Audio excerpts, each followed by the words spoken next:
Press-ready rebuke. Discriminatory immigration policy undermines Bahamian sovereignty. To the Honorable Davis Administration and the Director of Immigration, with the July 1st, 2025 implementation of amended regulations allowing cruise ship employees to obtain temporary work permits for private destinations in the Bahamas, you have not only flouted common sense, you have deliberately undercut Bahamian citizens who depend on tourism for their livelihoods. 1. Violation of Fair Employment Foundations under Section 30 and Section 45 of the Immigration Act 1967-991. The Director of Immigration is empowered to grant work permits only when no suitably qualified Bahamian is available.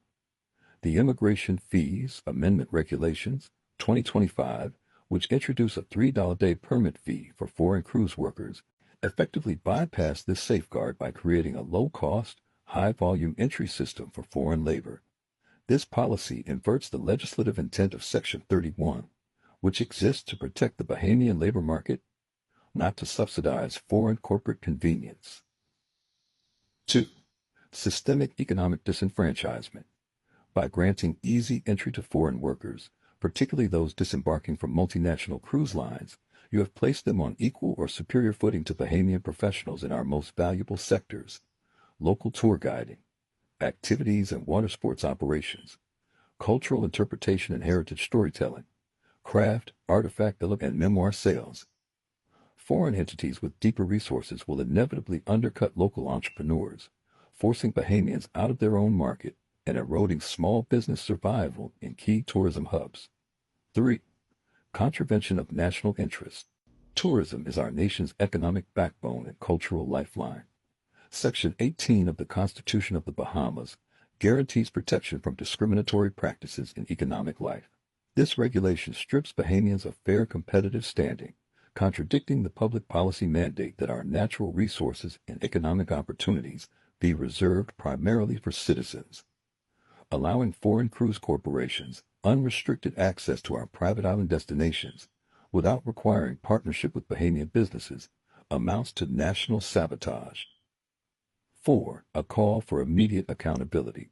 This policy does more than undermine the economic foundation of Bahamian families. It breaches the public trust. Unless these regulations are repealed or amended to include local hire quotas, mandatory joint ventures with Bahamian service providers, increased permit fees to fund local development, strict enforcement of Section 30's no suitably qualified Bahamian available clause, this act will remain a permanent stain on your administration's record. Conclusion and call to action. Bahamian ministers, civic leaders, and citizens must demand an immediate halt to this foreign labor expansion. The Immigration Act was never intended as a backdoor for corporations to replace Bahamian talent.